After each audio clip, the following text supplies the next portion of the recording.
Good morning students. Result से related एक breaking news आ रही है कि GNDU इवन सेमेस्टर एग्ज़ाम्स का रिज़ल्ट आ गया है।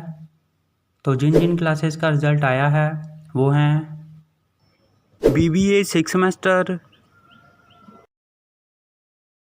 BSc home science 6 semester, BA honours social science 6 semester, MSc botany 4th semester,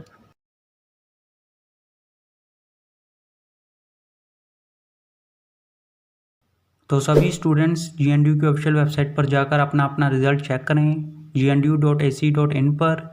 all the best सभी students को। उम्मीद है कि आप सबका रिज़ल्ट बहुत ही अच्छा आया होगा और सभी स्टूडेंट्स पास होंगे। तो जैसे ही किसी और क्लास का या फिर किसी सेमेस्टर का रिज़ल्ट आता है तो हम आपको बता देंगे। तब तक इस वीडियो को लाइक कर दो, शेयर कर दो, चैनल सब्सक्राइब कर दो और बेल आइकन ज़रूर प्रेस कर देना। Thank you.